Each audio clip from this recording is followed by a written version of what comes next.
Ladies and gentlemen, this is Gamertag Radio. All right, welcome to Gamertag Radio, episode 1376. This is your host, Danny Peña, and also joining me for this week's episode, we have the one and only Paris Lily. What's up, Paris? What is going on, brother? How you doing? Good. Just been a very interesting week, you know. Besides that, everything has been good.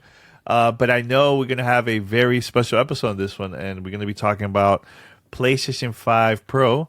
Shout out to PlayStation. Sent you an earlier version of the console for you to check out and everything. And yeah, I know you've been testing it out now for the past couple of days, right? Yeah, I've had it as of this recording. I've had it now for, was it 6 days? 6 days. 6 days. Mm-hmm. A lot of people want to know, man. Let's go with the design compared to previous PlayStation 5 versions. How small, how big is this one compared to like the first original version that came out back in 2020? Okay, let's start this conversation this way. We're going to talk about the PlayStation 5 Pro, and I've been putting a lot of thought into this the past couple of days of my approach of how I wanted to do this. Mm-hmm. And to kick this off, I will answer your question, Danny, about size, things like that, specs. I think that would be a great way to kick this off. Sure. I did an unboxing video where I had essentially the three different versions of the PlayStation 5 all together. And the PlayStation 5 Slim is the smallest of the three. The Pro, ironically enough, is almost as tall as the original PlayStation 5 that came out in 2020. I mean, we're talking mere maybe an inch, half inch difference height wise. It is slimmer. It is the same exact design as you would see of the PlayStation 5 Slim. It's just a little bigger, right? Same type of vertical stand is used on the PlayStation 5 Pro as it is on the PS5 Slim. For all intents and purposes, other than the height difference, it is identical to the Slim, but you do have the three additional slots on the side now versus the one that you'll see. One question I've seen a lot about are the plates. And I can tell you from firsthand experience now, the top half plates do not fit on the PS5 Pro compared to what they can do on the Slim. The bottom plates do. And the only difference is the placement of kind of the grooves on there where you lock it in. They changed it. Why they did it, I don't know, but there is a difference there. So right now, you cannot have different variations of the plates on the PS5 Pro. I would assume they're going to announce something at some point and start selling those as well. So honestly, that's kind of a bummer to know, because I do have various plates already for the PS5 Slim, and I wanted to be able to interchange them, change them out, but that's just not going to be realistic with the Pro. So again, going into the actual specs of this. Now, compared to the PlayStation 5, they are saying that the GPU has 67% more compute units. It is the memory is 28% faster, and it has a 45% faster rendering time. Along with they're introducing AI upscaling, aka PSSR. People in the PC world would call this NVIDIA's DLSS as an example, AMD's FSR. I would put this more on the level of what NVIDIA is doing with DLSS versus what AMD is doing with FSR. So this is their AI upscaling machine learning tech that they're putting in there. This is allowing them to take basically a game, let's say a game that is rendering at 1080p, being able to AI upscale it up to 4K and essentially keep the same type of image quality of a 4K image quality compared to what it would be to 1080p. Again, this is everything that DLSS does today. So it also has a 2 terabyte SSD, and Wi-Fi 7 is a part of this as well. So, I mean, from an updated standpoint, tech wise, I mean, the PS5 Pro, impressive. There's no question about that as far as the console goes. This now would be considered the world's most powerful console. I don't think anybody would debate that at that point on what they've been able to do. Now, I'll jump into the next part of this. I'll preemptively answer the question that you're probably going to ask. So the games, what have I been playing over the past 6 days to test out the PlayStation 5 Pro? So I've played Horizon Zero Dawn Remastered. I played Horizon Forbidden West. I played Ratchet and Clank, A Rift Apart. I played The Last of Us Part 2 Remastered. I've also played Spider-Man 2. And I've played F1 Formula 1 2024 as well, and No Man's Sky. I just got the Final Fantasy VII Rebirth update right as we're about to record. So I have not been able to test with that. So those are the games that I've tested with. People may say, well, Alan Wake 2. I don't have Alan Wake 2 on the PlayStation 5. So unfortunately, I've not been able to test that version of Alan Wake 2 on the PS5 Pro. So those were the set of games that I got to play. And here's where it gets interesting. So I will say, of all the games that I played, okay, let's back up a sec. The common denominator with everything that you have here now on the Pro is you have what is called a Performance Pro mode, and you have a Fidelity Pro mode as well. So compared to what you would have already seen on the PlayStation 5, this now allows you in the Performance Pro mode to have your games running at 60 frames per second along with ray tracing. And in most cases, it's not the full advanced ray tracing that they're offering now with the PS5 Pro. Instead of high setting, it's typically like medium or something like that. You can use Fidelity Pro mode, and that is the full on ray tracing at 30 frames. But if you have 120 hertz television with VRR, you're able to, and we've already seen Insomniac do this with some of their games, you're able to have it run at 40 frames per second with the full ray tracing enabled, high settings, all the bells and whistles. Now, with that said, this is pretty much every game that I played has those two modes in it, right? The prettiest game that I've played is Horizon Forbidden West, without question. Interesting. That game absolutely takes advantage of the PlayStation 5 Pro. The reflections that you're seeing in there, I could see with my own eyeballs, because what I did for a comparison, I had my old PlayStation 5 on this monitor and I had the Pro on this monitor, and I played both games. I had them both going so I could see both.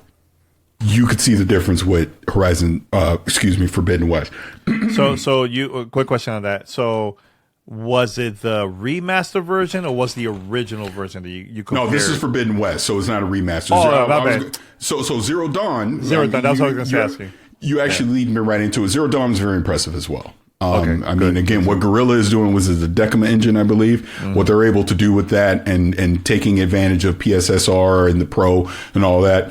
Beautiful games. And that's in the Performance Pro mode. I mean, you even put it in the Fidelity mode. Looks even better, and you're able to play it at 40 frames per second instead of 60. So it looks really great. I would say, again, from just a visual standpoint, Ratchet and Clank, Rift Apart. It obviously was already a gorgeous game on the PlayStation 5. It looks just as good, if not better.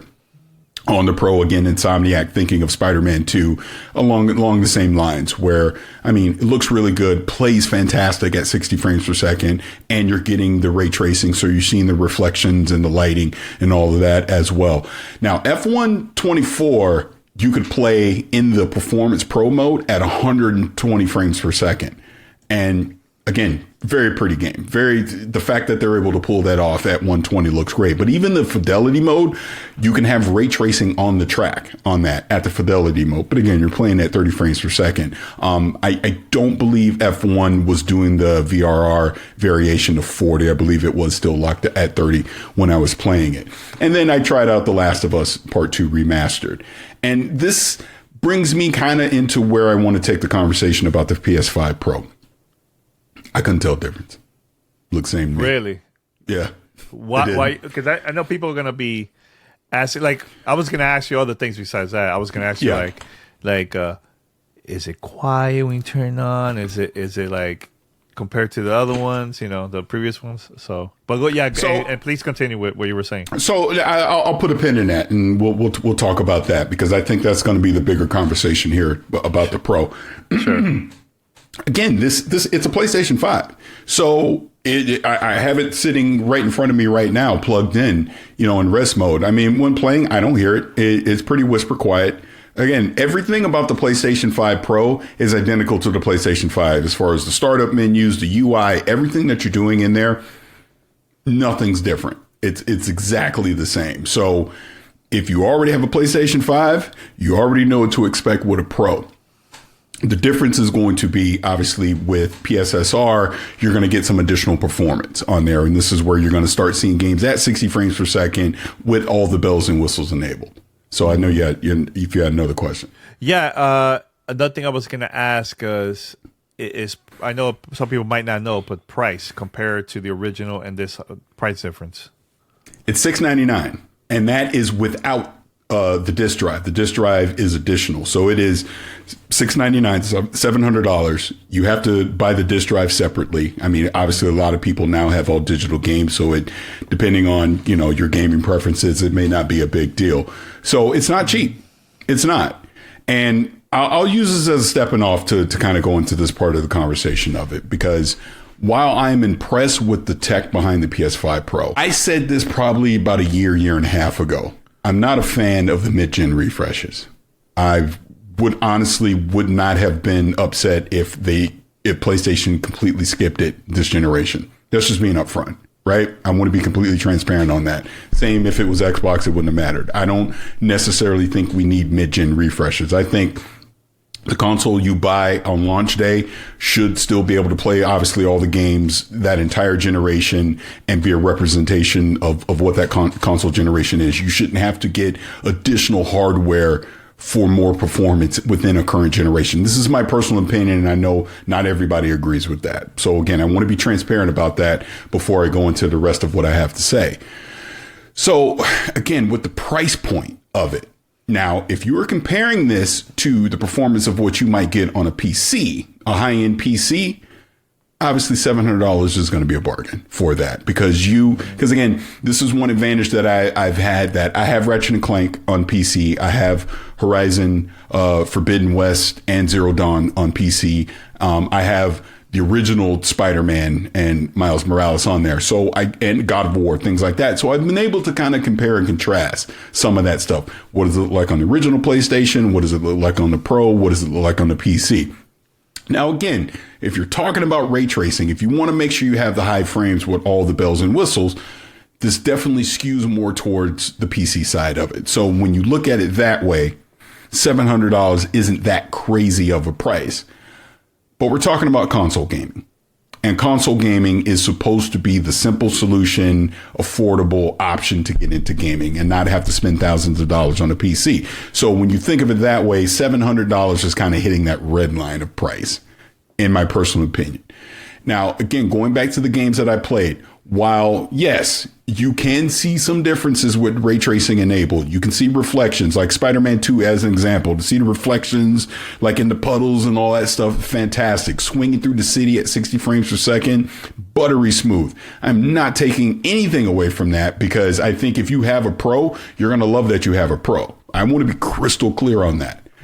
My issue is, at $700, if I already own a PlayStation 5, I don't necessarily know if this is the upgrade for you.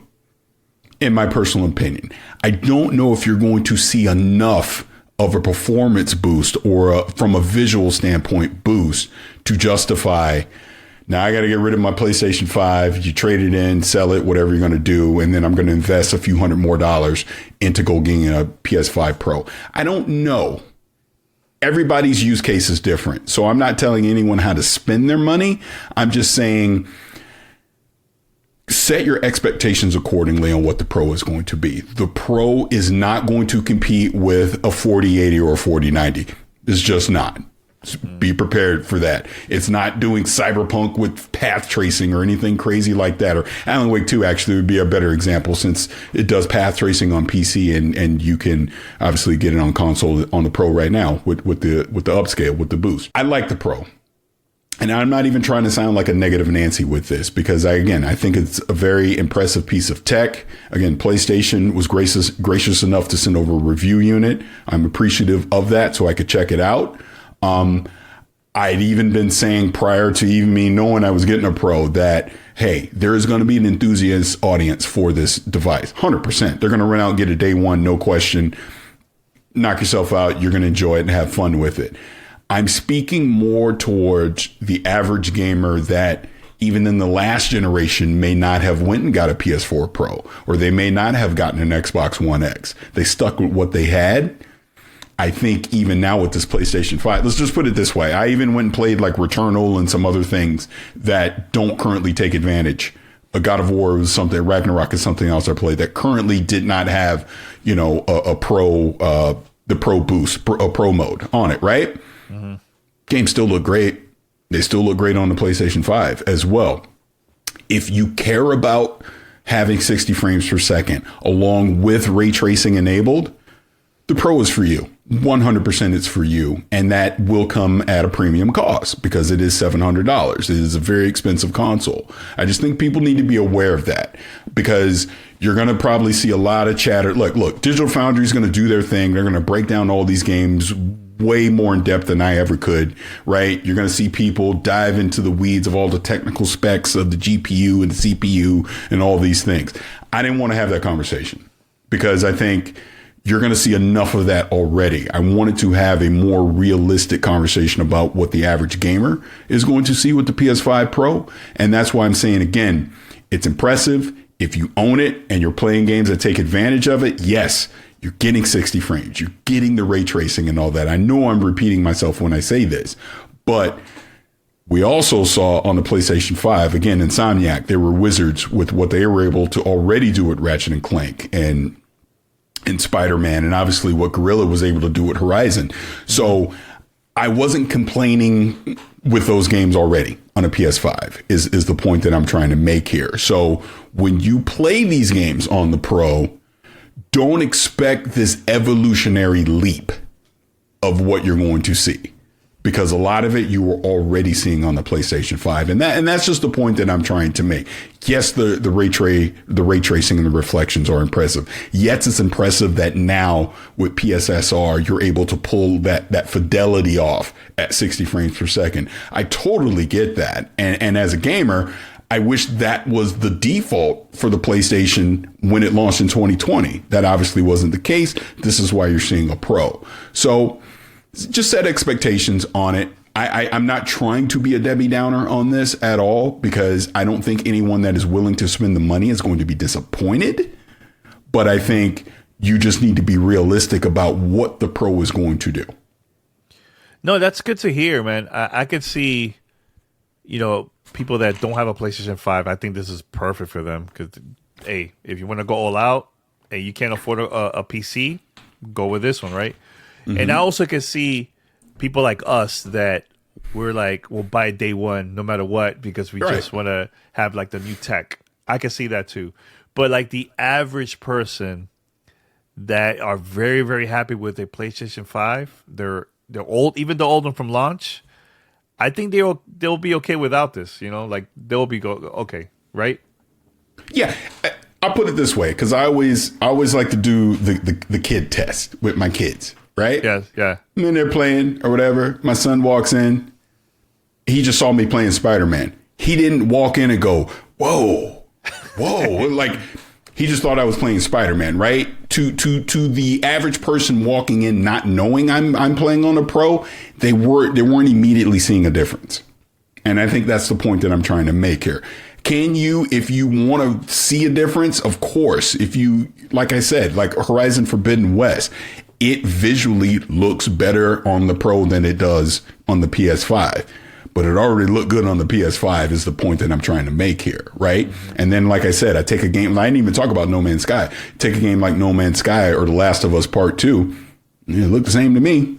I didn't really see a difference. And even with Ratchet and Spider-Man, I thought the differences were minimal. Now, F1 24, it's the first time I played it. I never played it on the default PS5 or anything, but the fact that it was able to do 120 and then even on the fidelity mode have ray tracing on the tracks, that's impressive to me. I like that. Here's the way I want to frame it, right? Because I can already see the comments. People are like, oh, this is right. What I'm trying to say is these are games that we've already played, right? We've already experienced these. So even me now over these past few days, I'm just jumping between saves that I had, come to certain moments, things that I wanted to see, because I've already played the game. So it was pointless for me to try and play any of them from start to finish, other than F124. The thing that I want to see with the Pro that you're not going to get at launch is I want to see new games. Now, we know at launch, like something like Black Ops 6 is going to get a performance mode. A Diablo 4 is going to get a performance mode. There's going to be other third-party games like Dragon Age, like Assassin's Creed when that comes out. We're going to see other games that will take advantage of the Pro. It's just you're not going to see that many new games at launch that take advantage of it is the point that I'm making. And I would love to see a game at some point in 2025 like Ghost of Yotei. I would love to see how Sucker Punch takes advantage of the Pro as they're building this game from scratch, right? Where they're not going in after the fact and patching in a new mode. They're going to do it as the game is in development. So maybe with something like that, we're going to see a drastic difference between what the Pro can do versus what the standard PS5 can do. So, it's like I said, I just feel like I'm sounding like a Debbie Downer, and I don't mean to sound like a Debbie Downer. I want to be realistic about this. I want people to have realistic expectations of what the Pro is going to be, because I see people online. I see what people are talking about. There are people that are super excited for this thing to come out on the 7th, and it was going to be their day one. That crowd, oh yeah, they're all in, because that's the enthusiast crowd. They're there no matter what I say. They're there. Mm-hmm. I'm looking at little Timmy on Christmas Eve when he opens it up. What is little Timmy going to think? If little Timmy already has a PS5. If you don't own a PlayStation 5 and you get a Pro, your mind's going to be blown. Must have. You're going to love it. You're absolutely going to love it. Don't get me wrong. Yeah. But if you already own one and you've been playing these games the past 4 years, the difference isn't going to be this drastic leap. And that is the point that I'm trying to make here, because I think some people have extremely unrealistic expectations of what the Pro can do. And that's why I said, again, coming from the PC community, seeing what is possible on the PC, if you invest all the money to do it, that's not the Pro. And you shouldn't expect that at $700 anyways. But as far as a console goes, this is the most powerful console on the market without question. I have this pretty good question, because I haven't seen much of other people mentioning it. Mm-hmm. So this might be the first time I'm going to be asking you this question. And I don't even know if you tried it out or not, but I know it's a very small group of people that have this device. Have you tried with a PlayStation VR 2? No, I have not. Okay. Limited time. I didn't really see a need to. Yeah. Just curious to see if there's any difference with that. Mm-hmm. But I would love to see if you could test it out like in the future to see how it is. Let's see what else, man. What else? I mean, I don't know what else to talk about when it comes to the console. I mean, you broke it down pretty good, man. I think this is something that I was curious about, but I'm happy with my PlayStation 5, so I don't need to go and upgrade.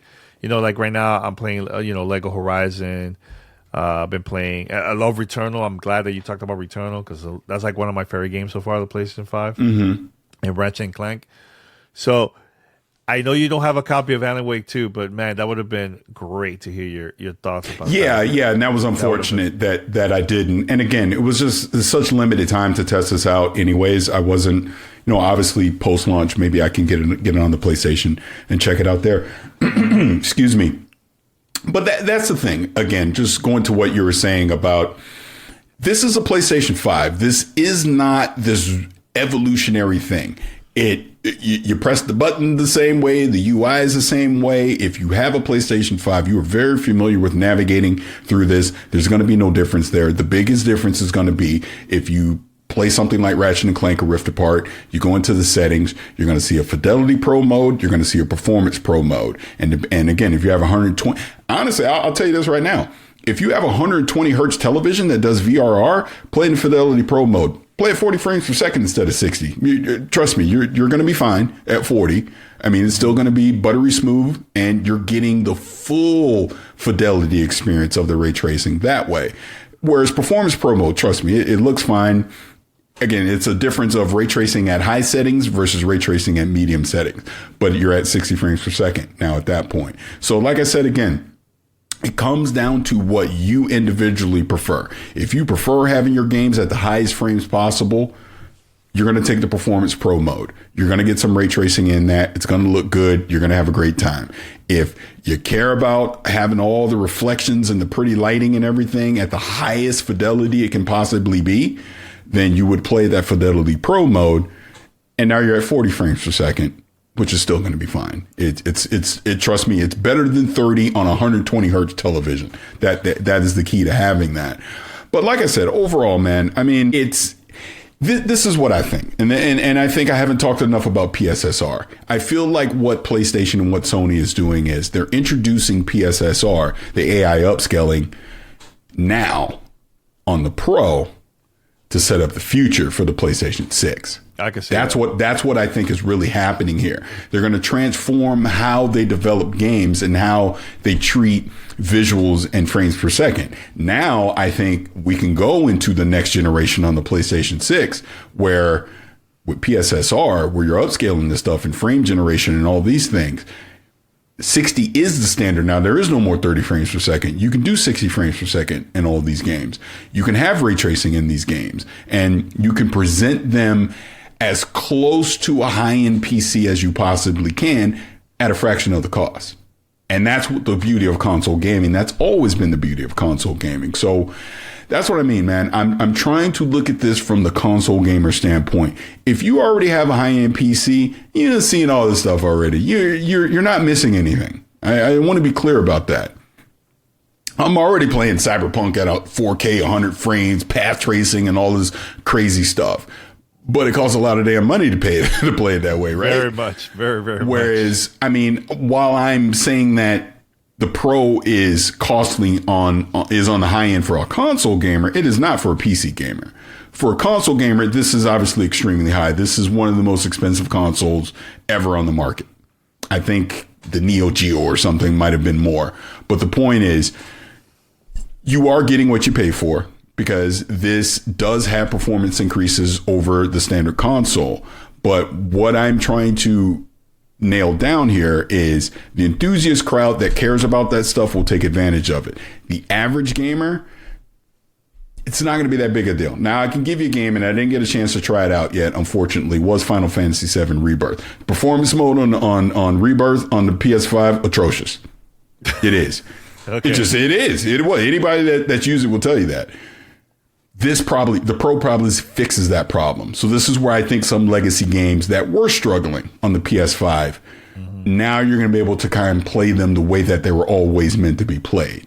Whereas a game like a Spider-Man or a Ratchet and Clank or a Horizon, they were already running great on the PlayStation 5. So you're not going to see that much of a difference is the point I'm making. But games that were having a problem on the original PlayStation 5, this will fix that problem. And you look at it that way. All right, I have two more questions. Sure. One, the weight of the console. A little lighter than the original. That because I did that in the unboxing too. I kind of compared it. It is a little lighter as well. Good to know. Good to know. Also, the majority of people that are going to buy this are not going to buy with a stand because it doesn't come with a stand like the original. Right. That's an additional cost. So tell us a little bit about that. How was that? Is it weird without the stand or what? It's fine. I mean, it'll stand upright. It'll stand vertical without the stand. I mean, obviously the stand would be preferable, and PlayStation did provide a stand for me, so I have it on the stand. But if you don't have one, again, remember, that is also an additional cost if you want the stand as well. But you don't need it. You can get by without it. How much is that? I don't know. I couldn't tell you. Yeah, because originally it used to come with the stand, the original console, and now they have this separate. With the slim, with the slim, they made it opposite. Yep. I think they should have had it all into one package, especially with the price. But having it separate like that, kind of weird. And also the DVD, not the DVD, the if you're gonna play physical games, though, that's also an additional cost, right? So, what are your thoughts of having all that separate?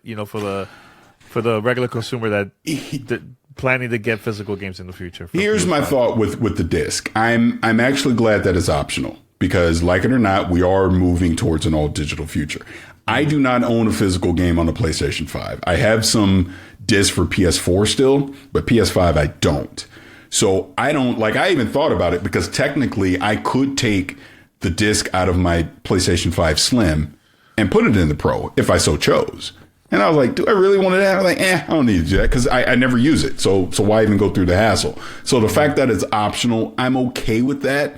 But like I said at the top, there are people that do care about it, and you are going to have to spend an additional cost, because I even saw, I guess it's like sold out in the UK, and scalpers are charging like $300 for it or something crazy like that. So there is a demand for it. I'm not saying that there isn't, because of course there is, but I think making it an optional feature, because as more and more people get away from physical discs, it's an additional cost that you don't need. So think of it this way. It's already $700. If they had it in there, what is it now? $750, $800 if they put it in there? I don't want to spend that. Hell, I wouldn't want to spend $700. So you gotta look at it that way. And also, that's the reason why it's lighter, because there's no disc in there. Exactly. You know, so yeah, cool. No, Paris, that was a great conversation about the PlayStation 5 Pro. It sounds like you're happy with it. It's just more of like, hey, if you have a PS5, average consumer, you don't need to upgrade. But if you're into tech, you want to get the new techie, or you don't have a PlayStation 5, this is like a must-have for them, right?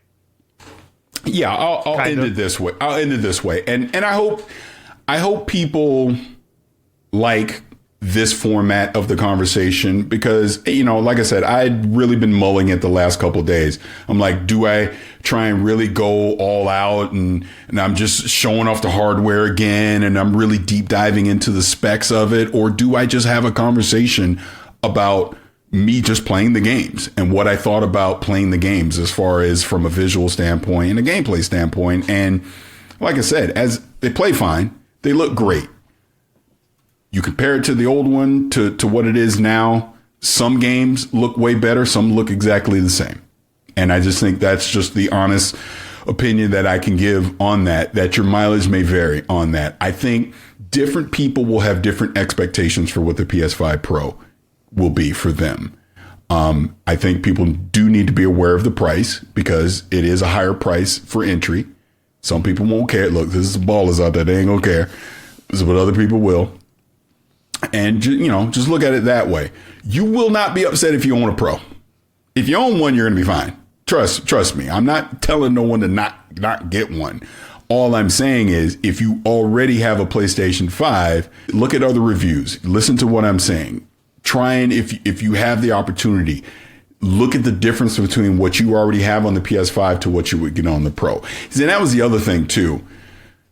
Me showing anything, even in 4K on a YouTube video, is not going to represent what your eyeballs are going to see when it's in front of you. That's the other part of this too. It's hard to translate that stuff. So anything that a Digital Foundry or an IGN shows you in a video is going to be very hard to compare that. Look, Digital Foundry will zoom in 5,000 times and show you all the pixels and all that stuff. Right? You're struggling. I ain't got that equipment. I can't do all that. But the point I'm making on that is, you know, some of these games, you're really going to have to get on the struggle bus to see the difference compared to what it already was. Like I said, The Last of Us Part 2 is a great example of that one. It just looked the same to me, right? Yeah, Whereas Horizon, I could immediately see a difference. So your miles are vary on that stuff. But like I said, man, it's a great piece of tech. I think, you know, the audience that's going to run out and get it day one won't regret their purchase. And I think people that, you know, are already happy with their PlayStation 5 and might be on the fence about the Pro, just do your research on it. That's really all I can say. I'm not saying to just listen to me, because I'm not the end all be all on any of this. Get other opinions about it, hear what other people have to say about it, and just make an informed decision. I mean, I know obviously people are going crazy over that 30th anniversary one, but that one's limited. But I don't think anyone's going to have a problem that wants to get a Pro for Christmas for their kids or anything. It's going to be available. You got time, obviously, before the holidays get here. So, you know, just see what other people have to say. But I'm excited about where console gaming could potentially be going now that we're seeing something like PSSR available on a console, because that is going to increase the performance of new games for the rest of this generation. And obviously, as we go into the next console generation of games, because now we're going to start seeing PC-like performance on the console. And that's great. So that's my review. I mean, It's like all I good. said, yeah. Like I said, we're just having a conversation about it. Yeah, But yeah. again, I hope people appreciate it. Obviously, leave comments. Let me know what you think about it. But yeah, it's PS5 Pro. Yeah, and I'm glad I was the one that asked the question because look, I don't have a PlayStation 5 Pro. You know, And that's why I wanted to do it this way because you don't. So it's like, well, someone that hasn't experienced it, what are the questions that you have? What are you thinking that you want to hear about the console? And that way I can just answer it, you know? Like I said, Well, you know man, what? I have this is another question. Yeah. Does it get hot right away like the PlayStation 5? Not that I can tell. Nothing to agree. I didn't think the other one was getting hot, so maybe I'm a bad judge. Maybe it's maybe the area that I have. It gets it depends also the game that I play. Yeah, it could get sometimes hot. Even the Xbox gets hot. The Series X, not the S. The S is good. Yeah.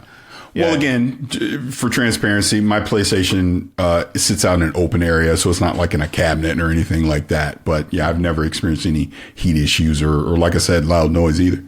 Okay, good. Oh, one other thing, because I did see this question online and I couldn't officially answer it because of embargo. So, like I said, it comes with 2 terabytes SSD. Just like the other PlayStation, you can upgrade and add an additional. So what I did was I took the 2 terabytes out of the extra 2 terabytes I had in my other PlayStation and I put it in this one. So I got 4 terabytes in this one now. So wait, you open it up? Like it's similar, like so it's very similar. It's very simple. You just take the cover off, screw, put it in, easy. Okay. What do you notice the difference as soon as you open it up? Have you noticed like the design or anything compared to like the first one when you open it up and look the same. Look, some other people, which were not under embargo, that got it early, they broke it all down and dived into the weeds of all that. There are some differences there, but the panel where you just put the SSD was identical. Okay, cool. Well, I just want to say, first of all, thanks to PlayStation once again for giving us the opportunity. And yeah, Paris, great job on, breaking down the whole PlayStation 5 Pro. That was a great conversation. I appreciate it. I mean, like I said, it's not something that obviously we normally do when console, reveals only come around, every 7, 8 years. So I know there's going to be 10,000 other videos out there diving into the weeds of it. I'd rather just have a conversation about it because I think that's more realistic of what your experience is going to be versus, like I said, zooming in 5,000 times trying to look at a pixel. You just want to play the games and have fun. And if you have a Pro, you're going to have fun. All right, cool. All right, guys, head over to gamertagradio.com. Listen to our past episodes. Also, you can find us on any podcast app. Just search for Gamertag Radio. Also, check out Paris' YouTube channel, which I know he did like an unboxing. Paris, Paris Lily? It will pop up? No, I'm terrible with that. I don't even know the freaking name. It's if you search my name, if you just search Paris, it pops up. But it's like youtube.com, and I think if you do /@Marcelo696 or something like that. I'm terrible with that. I need to remember. I think you could change it. I looked and it wouldn't let me do it. Yeah. Well, you're screwed. Too bad. Yeah. All right, everyone. Make sure to hit up Paris too, also on X/Twitter, Vicious696. You guys have any other questions or comments, or maybe you agree or disagree with the things you have to say about the PlayStation 5 Pro. At the end of the day, just have a conversation, not attack Paris because you don't agree with. Let me say this. Yeah. Before we get out of here, on the real, on the social media, because I'm sure some people will, have some things to say about my comments. Yeah. Criticism's fine. I mean, you don't have to like what I've said about it. Maybe you thought I was too harsh or not harsh enough or whatever the case. All I ever say is just keep it respectful on that stuff. I'm literally just one man's opinion. I've been playing, and that's where I say again, it's like I'm just playing games that I've been playing the past 4 years on the PS5 as well. So I have a good idea of what they were already looking like compared to what they look like now on the Pro. So like I said before, I was just trying to set expectations on that, but I understand, not everyone's going to agree on that, and that's fine too. Yeah, no, it's good. It's good. And, for those who are listening, make sure to maybe, if you do plan to get it, check out Dragon Age, Alan Wake 2. And I think sometime next year, we'll get the new Assassin's Creed Shadows. I know that's like the newest game that you could try out on the PlayStation 5 Pro. So, all right, everyone, thank you for listening. Until next time, we're out. Take care. Peace.